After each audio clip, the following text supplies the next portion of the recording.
Hello everybody. We'll continue with the subject fluid mechanics. We were discussing the topic dynamics of flow. So far we've discussed numericals and theory of energies of an ideal fluid and Bernoulli's theorem. We'll continue with a few more questions based on Bernoulli's theorem. So the first question for today is: water flows up an inclined pipe, the diameter of which decreases from 200 mm at the inlet to 100 mm at the outlet over a length of 4 meters. The pipe is inclined to the horizontal at an angle of 30 degrees. If the velocity of water at the inlet is 1.114 meters per second, then determine the difference of pressure between the inlet and the outlet of the pipe. So यहाँ पे हमें क्या given है? हमें बोला गया है कि पानी फ्लो कर रहा है in the upward direction, flows up. ठीक है, तो in the upward direction of in an inclined pipe. तो पाइप कैसी है? इंक्लाइंड है.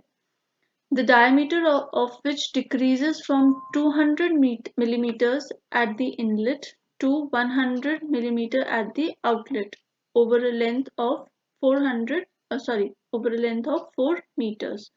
तो अब हमें एक पाइप दे रखी है जिसका इनलेट और आउटलेट का डायमीटर गिवन है और बोल रखा है कि पानी कहाँ फ्लो कर रहा है? अपवर्ड डायरेक्शन में फ्लो कर रहा है. तो सिंस पानी अपवर्ड डायरेक्शन में फ्लो कर रहा है तो इनलेट का डायमीटर कहाँ होगा? नीचे होगा. और आउटलेट का डायमीटर कहाँ होगा? ऊपर को होगा. और inlet diameter is given as 200 mm and outlet diameter is given as 100 mm. Clear? तो ये ड्रॉ कर लेते हैं पहले. D2 is equal to 100 mm को अगर मैं लिखना चाहूँ तो I can write it as 1.1 meters. ठीक है, and this can be written as 0.2 meters. अब लेंथ कितनी गिवन है आपको? इसकी लेंथ गिवन है 4 meters. तो पाइप की लेंथ जो हमें गिवन है that is equal to 4 meters. The pipe is inclined to the horizontal at an angle of 30 degrees. तो जो पाइप है उसका एंगल, अगर पाइप का हम एंगल लेते हैं तो वो किसका होता है? उसकी सेंटर लाइन का होता है. So this angle, centre line का angle with the horizontal is given equal to 30 degrees. Clear? If the velocity of water at the inlet पे velocity दे रखी है, so V1 is given as 1.114 meters per second. Determine the pressure difference between inlet and outlet. तो हमें क्या बोला है calculate करने को? P1 और P2 हमारे पास नहीं है, तो हमें बोला गया है कि P1 और P2 के बीच में डिफरेंस कैलकुलेट करो. सो P1 माइनस P2 कैलकुलेट करना है हमें. क्लियर? अब अगर हम यहाँ पे देखें तो हमारे पास कहीं पे भी बर्नौलीज थ्योरम का रेफरेंस नहीं दिया गया है क्वेश्चन में. तो हमें इस गिवन डेटा से अज्यूम करना पड़ेगा कि अगर हमें P1 और P2 के बीच में डिफरेंस कैलकुलेट करना है तो हमारे पास सिर्फ एक इक्वेशन अवेलेबल है जो है बर्नौलीज थ्योरम. उसके पहले हमें क्या चाहिए होगा? हमें एक डेटम डिसाइड करना होगा. सो डेटम में जो lower end of the pipe है उस पे डेटम मान लेती हूँ. तो this red line is my datum. Clear? अब अगर मेरे पास डेटम आ गया तो Z1 कितना हो जाएगा? Z1 will be equal to 0 meters, क्योंकि Z1 क्या है? Distance of the point from the datum. Z1 lies on the datum, तो उसका डिस्टेंस कितना हो गया डेटम से? 0 meters. और Z2 है जो सेक्शन 2 का distance from the datum. So this will be Z2. तो मुझे Z2 कैलकुलेट करना होगा. Z2 की वैल्यू कैलकुलेट करने के लिए अब ये जो लेंथ दे रखी है, ये हमें लेंथ कितनी दे रखी है? हाइपोटेन्यूज की. अगर मैं यहाँ पे ये ड्रॉ करूं तो this is my horizontal, this is Z1 which is my vertical, and this is my hypotenuse which is equal to 4 meters. ये एंगल मुझे गिवन है 30 डिग्रीज.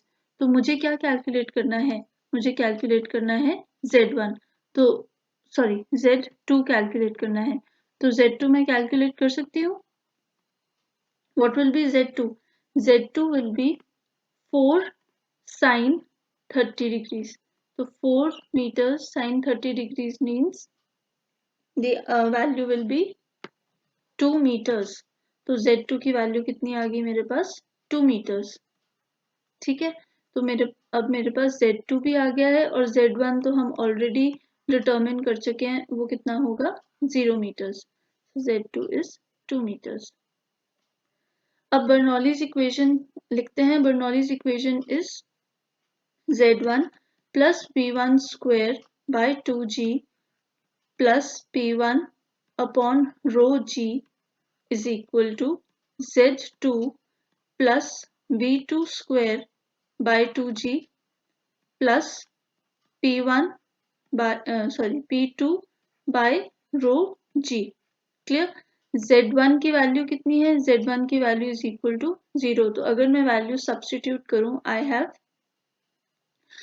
V1 की वैल्यू मुझे गिवन है, P1 की वैल्यू मुझे कैलकुलेट करनी है एंड P2 की वैल्यू भी मुझे क्या करनी है, कैलकुलेट करनी है. Z2 की वैल्यू मेरे पास है बट मेरे पास V2 की वैल्यू नहीं है, और V2 की वैल्यू मैं कैलकुलेट कर सकती हूँ. कैसे? मैं कॉन्टिन्यूटी इक्वेशन लगा सकती हूँ. So from continuity equation A1 V1 is equal to A2 V2. So I can write A1 V1 is equal to A2 V2. And मैं क्या कैलकुलेट कर सकती हूँ इससे? V2. So V2 will be equal to A1 V1 upon A2. A1 क्या हो जाएगा? Pi by 4 into D1 is 0.2, तो उसका square into V1. V1 is 1.114. So this is my numerator. और डिनोमिनेटर कितना हो जाएगा? A2. So pi by 4 into 0.1 का square. So this calculates to be equal to 4.456 meters per second. So this is my V2. This is my V2. So now I have these values. So now let's write the Bernoulli's equation once again. Z1 plus V1 square by 2G plus P1 by rho G is equal to Z2 plus V2 square by 2G plus P2 by rho G. So I have, let's substitute the values. Z1 is equal to 0, V1 is 1.114 upon 2 into 9.81 plus P1 is unknown, so P1 upon water given है तो rho G कितना हो जाएगा 9810. Z2 की value 2 है, V2 is equal to 4.456 का square upon 2G. 2G means 2 into 9.81 plus P2 unknown है तो I'll write P2 itself and 9810 will be the value of rho G. So मैं रीअरेंज कर रही हूँ टर्म्स, तो P1 minus P2 upon 9810 is equal to 2 plus 1.012 minus 0.063. So this calculates to be equal to 2.949. So P1 minus P2 is equal to 2.949 into 9810, which is further equal to 28929.69 Newton per meter square. So my answer is this required answer. So I hope आपको समझ आया हो कि मैंने V1 की value given थी तो मैंने V2 की वैल्यू कॉन्टिन्यूटी इक्वेशन से निकाली. Z1 और Z2 मैंने डिटर्मिन किया जो हमारे पास एंगल थीटा दे रखा था इंक्लिनेशन का, उससे. इसमें डायग्राम बनाना जरूरी है. Diameter of inlet and diameter of outlet identify करना is necessary. So let's move on to the next question. Water is flowing through a pipe having diameters 300 mm and 200 mm at the bottom end and the upper end respectively. If the pressure at bottom end is 250 kN per meter square and at the upper end is 100 kN per meter square, determine the difference in datum heads if the rate of flow through pipe is 40 liters per second.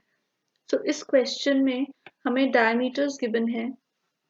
पहले तो हमें given है in terms of bottom and and upper and. तो उसका क्या मतलब हुआ कि दो एंड्स हैं हमारी पाइप के. बॉटम एंड जो है उसका डायमीटर 300 mm है. तो उसको अगर हम बॉटम एंड को 1 सेक्शन मान ले तो D1 क्या हो जाएगा हमारे पास. D1 is equal to 300 mm. ये मुझे कैसे पता चला कि बॉटम एंड का डायमीटर 300 mm है, क्योंकि यहाँ पे देखिए यहाँ लिखा है diameters 300 mm and 200 mm at the bottom and and upper and respectively. तो बॉटम जो पहले आया रिस्पेक्टिवली वर्ड जो है वो हमें हेल्प करता है डिटरमिन करने के लिए. तो रिस्पेक्टिवली वर्ड का मतलब है कि जो पहले आया वो पहले के साथ रिलेटेड है. जैसे 300 mm पहले आया तो वो बॉटम एंड के साथ रिलेटेड है क्योंकि वो पहले लिखा गया है. वैसे ही जो अपर एंड है वो बाद में लिखा गया है और 200 mm भी बाद में लिखा गया है. तो अपर एंड को हम सेक्शन 22 बोल सकते हैं. तो उसका diameter D2 is equal to 200 mm. So I hope आपको क्लियर हो गया होगा कि ये कैसे डिसाइड किया गया है. तो 300 mm हो गया 0.3 meters and 200 mm हो गया 0.2 meters. If the pressure at the bottom end is 250 kilonewton per meter square. So pressure की वैल्यू कितनी गिवन है. P1. Bottom end is first section. So P1 is 250 kilonewton per meter square.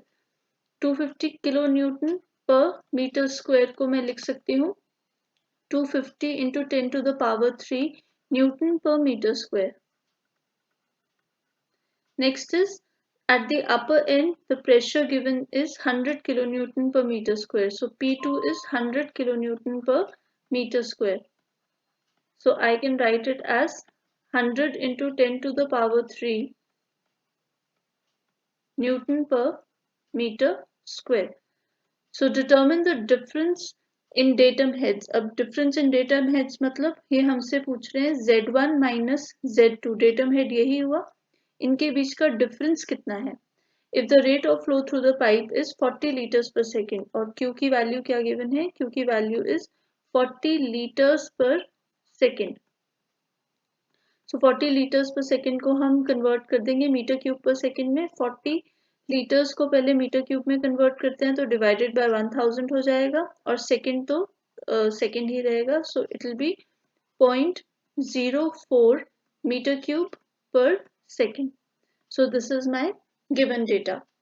अब अगर हम diagram बनाएं तो diagrammatically this is ये कोई बॉटम एंड है हमारे पास और ये अपर एंड है. क्लियर. बॉटम एंड का डायमीटर है हमारे पास.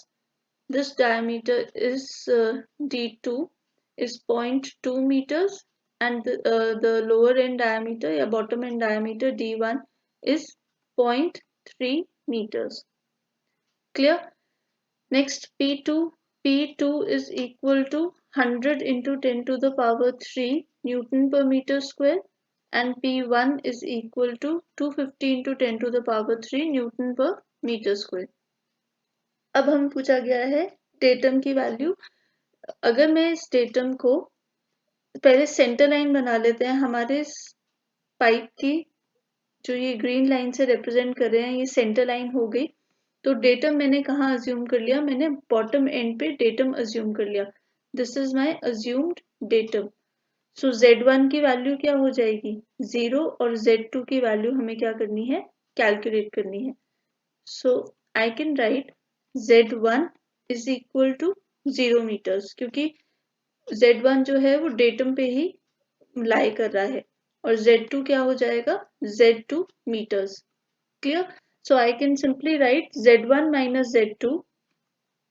अगर मुझे लिखना है तो Z1 माइनस Z2 या फिर Z2 माइनस Z1 अगर हम कर दें क्योंकि हायर एंड से लोअर एंड माइनस करते हैं, तो Z2 minus Z1 will be equal to Z2 minus 0 meters which is simply equal to Z2. तो इनडायरेक्टली क्वेश्चन में मुझे क्या पूछा गया है, सिंपली Z2 की वैल्यू। तो इसको कैलकुलेट करने के लिए मैं बर्नौलीज इक्वेशन लिख सकती हूँ which is equal to Z1 plus V1 square by 2G plus P1 by rho G is equal to Z2 plus V2 square by 2G plus P2 by rho g. Clear. अब यहाँ पे हमें V1 और V2 की value भी नहीं पता और Z1 की वैल्यू कितनी हो गई है, Z1 की value is equal to 0। So V1 और V2 की वैल्यू हम किससे निकाल सकते हैं, कॉन्टिन्यूटी इक्वेशन से। तो applying the continuity equation we have A1 V1 is equal to A2 V2 is equal to Q। Discharge given है, सो डिस्चार्ज गिवन है, इसलिए हम क्या कैलकुलेट कर सकते हैं, पहले तो V1 कैलकुलेट करते हैं। V1 will be equal to Q upon A1। So Q की वैल्यू हमने अभी कैलकुलेट करी थी, दैट वाज 0.04। A1 कितना हो जाएगा, पाई बाय 4 इंटू 0.3 का square. So this calculates to be equal to 0.566 meters per second. So V1 की वैल्यू आ गई हमारे पास। V2 will be equal to Q upon A2. So Q upon A2 is equal to 0.04 upon pi by 4 into 0.2 square. ठीक है। So this calculates to be equal to 1.274 meters per second. So अब हमारे पास V1 given है 0.566 meters per second, P1 की वैल्यू है 250 into 10 to the power 3 newton per metre square, P2 की वैल्यू है 100 into 10 to the power 3 newton per metre square, and Z2 unknown है, Z1 is equal to 0. So applying Bernoulli's theorem, I have Z1 plus V1 square by 2G plus P upon rho G is equal to Z2 plus V2 square by 2G plus P2 by rho G. Clear? So Z1 is equal to 0, V1 is equal to 0.566 square upon 2 into 9.81 plus P1 is 250 into 10 to the power 3 upon rho G को हम लिख सकते हैं क्योंकि water flow कर रहा है 9810, Z2 को हम Z2 ही रहने देते हैं, प्लस V2 हो जाएगा 1.274 square upon 2 into 9.81 plus P2 हो जाएगा 100 into 10 to the power 3 upon 9810। सो इसको जब आप सॉल्व करेंगे आपके पास Z2 की वैल्यू आएगी 15.223 meters। सो सिंपली हमारे पास आंसर है कि Z2 माइनस Z1, डिफरेंस पूछा गया था, तो Z2 minus Z1 is equal to 15.223 meters. Clear? This is my answer. So let's see the next question. A 0.3 meter diameter pipe carries water at a velocity of 24.4 meters per second at points A and B. Measurements of pressure were 361 kilonewton per meter square and 288 kilonewton per meter square respectively, and that of elevation 30.5 meters and 33.5 meters respectively. For steady flow, find loss of head between A and B. Also find the direction of flow. सो यहाँ पे हमें क्या given है, पहले तो कि 1.3 metre diameter की pipe है। अगर आप पूरे क्वेश्चन में देखें और कहीं पे डायमीटर नहीं गिवन, तो हम ये अज्यूम कर सकते हैं कि जो पाइप है वो यूनिफॉर्म डायमीटर की है। क्योंकि और हमें कहीं पे कोई इंडिकेशन नहीं है कि पाइप का कहीं पे टेपरिंग हो रही है या उसका कोई और डायमीटर हो। So the pipe is of uniform diameter. फिर बोलता है कि it carries water at a velocity of 24.4 metres per second. तो वेलोसिटी कितनी है, 24.4 metres per second.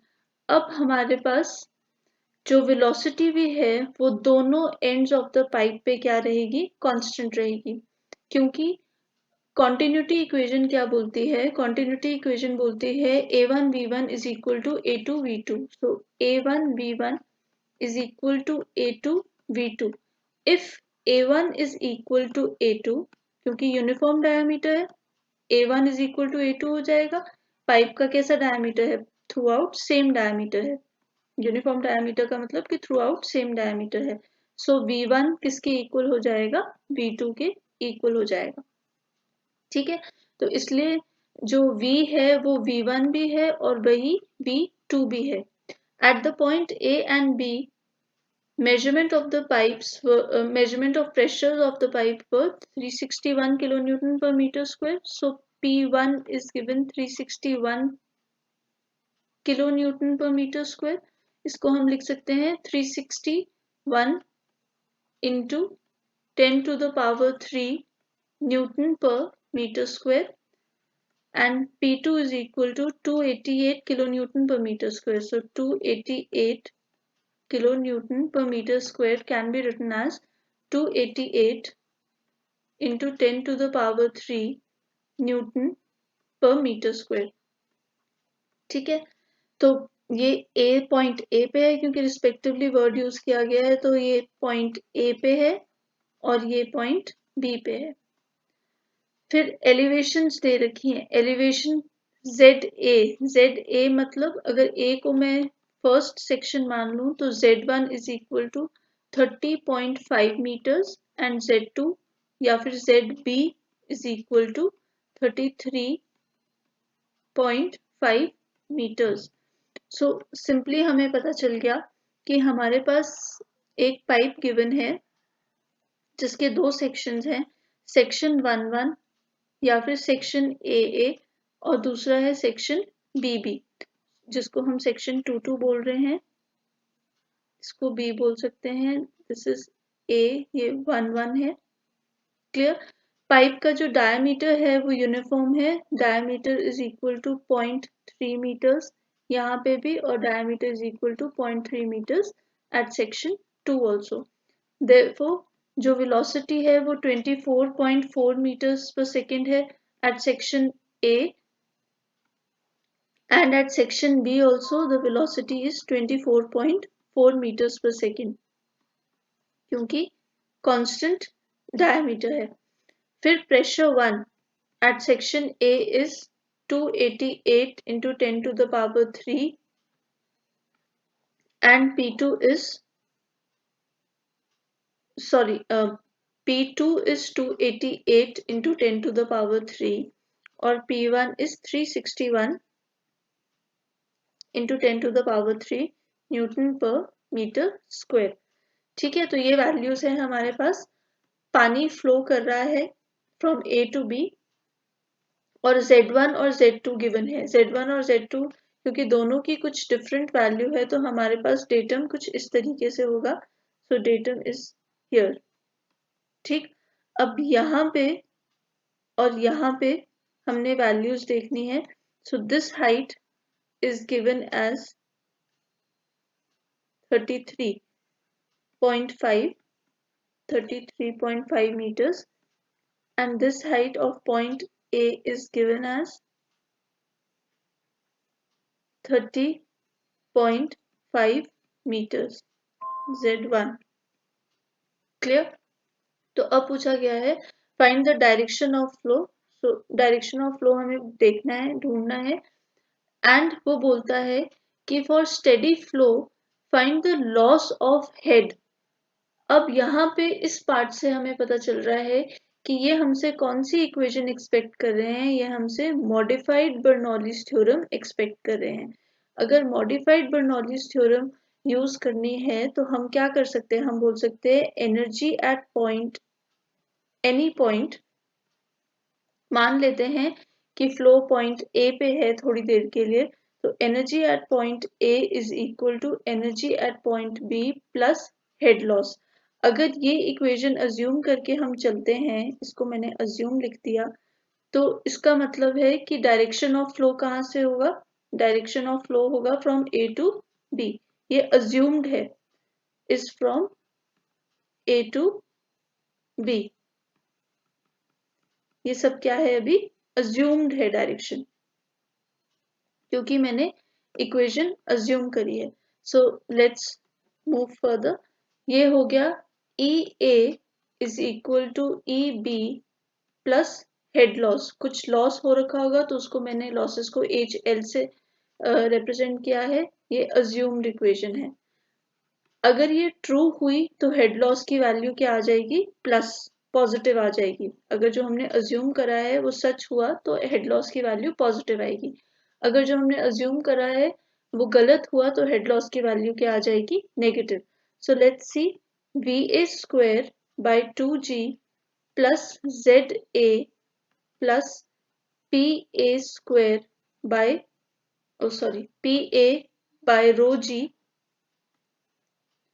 is equal to vb square by 2g plus zb plus pb by rho g plus hl plus क्या है, hl। Clear. अब हमें पता है कि since va is equal to vb, va equal to vb है, तो मैं इसको क्या कर सकती हूँ, कैंसिल आउट कर सकती हूँ। मेरे पास क्या वैल्यूज बचेंगी, za की वैल्यू है 30.5, pa की वैल्यू है 361 into 10 to the power 3 upon 9810 is equal to zb की वैल्यू है 33.5 plus pb is 288 into 10 to the power 3 upon 9810 plus HL plus HL। So HL अगर मैं यहाँ से कैलकुलेट करूँ, I have 3 plus 288 into 10 to the power 3, so 361 into 10 to the power 3 minus 288 into 10 to the power 3 divided by 9810, और ये 3 के आगे भी क्या होगा, माइनस, जब आप रीअरेंज करेंगे इन टर्म्स को। So now I get 36.8 minus 29.36 minus 3। ठीक है, तो when I calculate this I get 4.44 metres. ठीक है, अब सिंस ये HL की वैल्यू मैंने कैलकुलेट करी इस इक्वेशन से 4.44 मीटर्स, ये कौन से साइन के साथ आई है, ये आई है पॉजिटिव। पॉजिटिव साइन का मतलब है कि जो हमने अज्यूम करी थी equation EA is equal to EB plus HL, वो क्या थी, करेक्ट थी। This equation was correct. ठीक है, अगर बाय चांस ये वैल्यू क्या आ जाती, नेगेटिव आ जाती, अगर HL की वैल्यू क्या आ जाती, नेगेटिव आ जाती, तो हमें क्या बोलना पड़ना था कि ये जो इक्वेशन है ये क्या है, इनकरेक्ट है। इनकरेक्ट है means EB is equal to EA plus HL is the correct equation. This would have been the correct equation. Clear?